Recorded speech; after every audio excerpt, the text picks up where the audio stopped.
కుమ్మెర ఘటనపై సీఎం రేవంత్ రెడ్డి స్పందించాలని డిమాండ్ చేశారు బీసీ సంక్షేమ సంఘం జాతీయ అధ్యక్షుడు ఎంపీ ఆర్ కృష్ణయ్య. బాధితులకు ప్రభుత్వం న్యాయం చేయకపోతే ఉద్యమాన్ని ఉధృతం చేస్తామన్నారు. హైదరాబాద్లోని బాగ్లింగంపల్లిలో బీసీ, ఎస్సీ, ఎస్టీ, జేఏసీ ఆధ్వర్యంలో జరిగిన సమావేశంలో పాల్గొన్నారు. కుల వివక్ష కారణంగా 2 నెలల పసిబిడ్డ చనిపోవడం దారుణమన్నారు. ధర్మ సమాజ్ పార్టీ అధ్యక్షుడు విశారదన్ మహారాజ్ బాధితులతో కలిసి డీజీపీని కలుస్తామని చెప్పారు. ప్రభుత్వము ముఖ్యమంత్రి గారు చిత్తశుద్ధితో వివరించాలని డిమాండ్ చేస్తున్నాం. ఎక్కడ పోలీస్ అధికారులు ఇప్పటి వరకు ప్రవర్తిస్తున్న తీరు, వాళ్ళు ఇస్తున్న స్టేట్మెంట్లు, పిల్ల దెబ్బలు లేవని, వాళ్ళు అదేవిధంగా వీళ్ళు కిడ్నాప్ చేసిందని రకరకాల వదంతులతోటి సమస్యను పక్కదారి పట్టించడానికి ప్రయత్నం చేస్తున్నాం. ప్రభుత్వం ఎప్పుడు కూడా సమస్యలు నిదాలను బయటికి రాకుండా కట్టుకుతలేదు. గతంలో చండూరు, నీరుకొండ, కారంచెడు ఇష్యూలో మనం చూసాం. అప్పటి ప్రభుత్వాలు ఎంత తొక్కి పెట్టాలని చూసినా ఆ సమస్య పెళ్ళుకి ప్రభుత్వాలనే కుదిపివేసినటువంటి సంఘటన. ఇది కూడా అట్టే ఉన్నది ఇప్పుడు ఇష్యూ.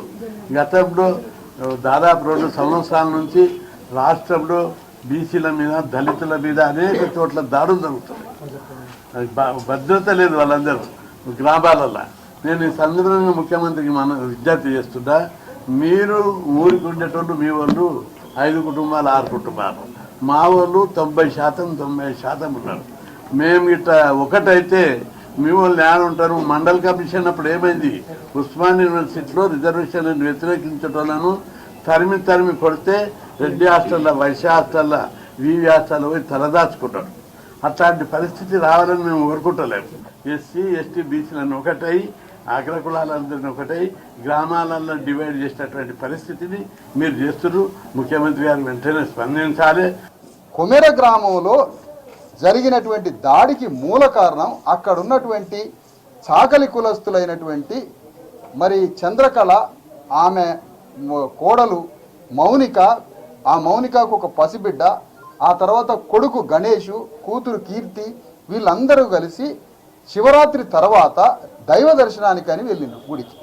ఆ గుడిలో దేవుడి దర్శనానికి వెళ్ళినప్పుడు ఆ దర్శనం చేసుకునేటప్పుడు 100 రూపాయలు కట్టాలి ఇక్కడ మీరు టికెట్కి, లేకపోతే మీకు దర్శనం లేదంటే. ఈ ఊరు మాది, ఈ గుడిలో సేవలు చేస్తున్నాం, చాకలి కులస్తులం మేము. మా ఇంట్లో ఒకళ్ళిద్దరు మాదిగా ఎస్సీ కులాలు ఉండొచ్చు కోడళ్ళు, కానీ మేము ఒక చాకలి వాళ్ళం ఈ గుడికి సేవ చేస్తున్నాం. మాకు దర్శనం చేసుకోవడానికి 100 రూపాయలు కట్టడం ఏంటంటే అట్లా ఎదురు తిరుగుతారా మీరు, 100 రూపాయలు కట్టాల్సిందే అనే ఘర్షణలో నుంచి మాట పెరిగింది. ఓకే, కానీ వీళ్ళని గదిలో తీసుకుపోయి 3 గంటలు నిర్బంధించి అతి భయంకరంగా కొట్టడం జరిగింది.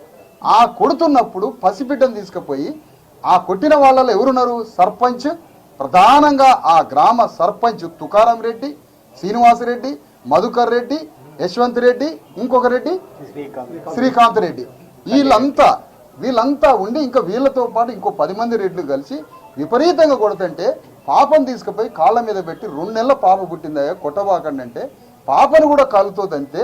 ఆ కాలుతో దాన్ని పాప భయపడి పాలు తాగడం పనిచేసి జ్వరం వచ్చి పాప చనిపోయింది 2 రోజుల తర్వాత. ఆ కొట్టిన తర్వాత వాళ్ళు పోలీస్ స్టేషన్కి పోయినారు. పోలీస్ స్టేషన్లో ఎవరు పట్టించుకోలేదు. రెడ్లు కొట్టిన రెడ్లే 3 గంటలు కొట్టిన రెడ్లు ఉల్టా వాళ్ళే కేసు పెట్టిండ్రు. కేసు పెడితే వీళ్ళ మీద కేసు బుక్ అయింది, వాళ్ళ మీద కేసు బుక్ కాలేదు. పోలీసులు మాత్రం వాళ్ళని అరెస్ట్ చేసింది, ఎవరు చేసింది చూపించట్లే, ఏం కేసులు పెట్టింది చూపించట్లే.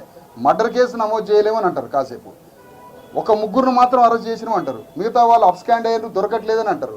ఇట్లా రకరకాల మాటలతో తప్పించు